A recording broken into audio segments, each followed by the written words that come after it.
I've mentioned in several videos the 6 attributes or competencies of compassion.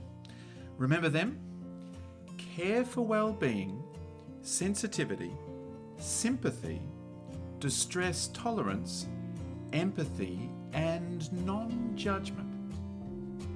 It's good to be able to bring them to mind because we often return to these attributes or competencies when we're thinking about the finer points of the compassionate mind and how to cultivate it.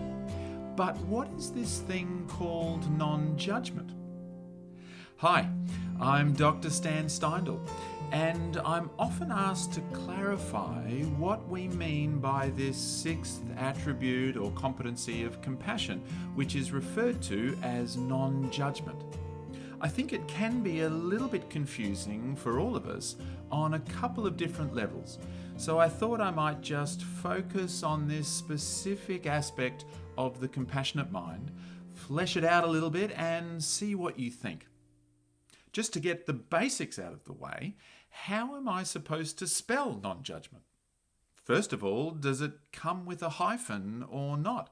And does it come with a second E?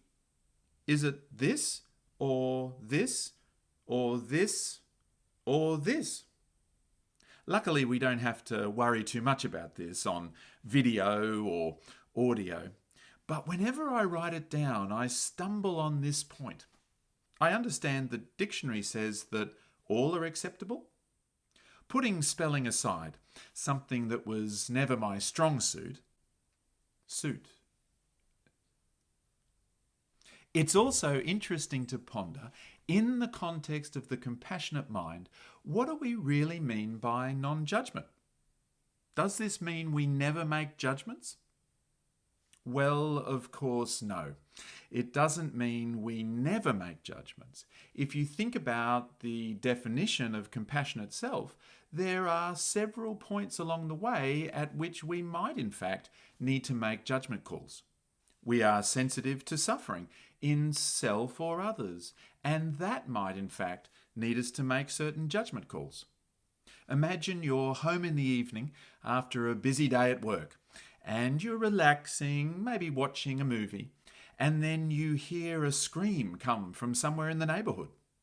The first thing you have to consider is, was that a scream of distress or a scream of delight? In this instance, we're making a judgment that aids in our sensitivity to and engagement with suffering. We are also committed to try to alleviate and prevent suffering. This too can involve making judgment calls. For example, should I stay in a relationship or should I leave? Which option is going to alleviate the most suffering or in fact prevent the most suffering? There's a lot to consider in a situation like this. Being committed to being helpful is all very well, but it requires a judgment call about what to do next, what would be most helpful to ourselves and others, and what we all really need right now. And the non-judgment of the compassionate mind doesn't mean that we can't have preferences.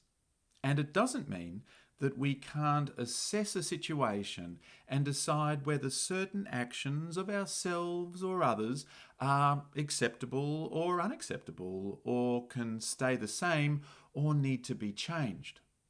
In a way, we make a judgment when we decide on our boundaries. Brené Brown, a professor at the University of Texas and a well-known speaker and author, has said that boundaries are about knowing what's okay and what's not okay, and there's your boundary. This is especially true for how others might treat us, and also how we might treat others, or even how we might treat ourselves. Some degree of thought, clarity, and judgment is required to help us set those boundaries. And the compassionate mind comes along with a clear sense of boundaries.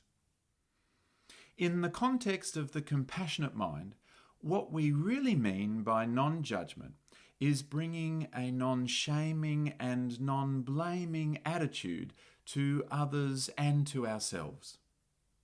It means approaching others and ourselves without criticism, hostility, and certainly without hate. Remember, we're all born with genes we didn't get to choose, and a tricky brain which was designed for us, not by us, and then certain experiences that shaped us into this version that we've become. And none of that is our fault.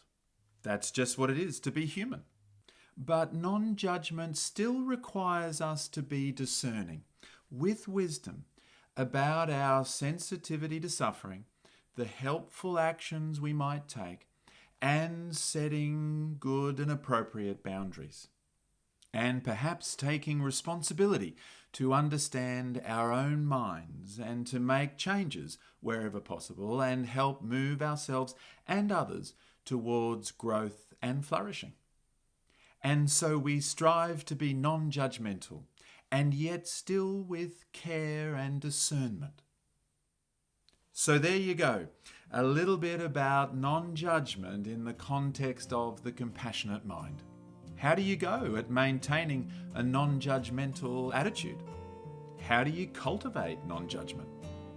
And how do you go finding that balance between non-shaming and non-blaming on the one hand and care and discernment on the other? All fascinating questions to ponder. These attributes of the compassionate mind all take practice, and non-judgment is really no different. Let me know your thoughts. I won't judge. Well, thanks for watching my video. This is the 16th episode of the Compassion in a T-shirt series. I hope you find them vaguely entertaining and informative.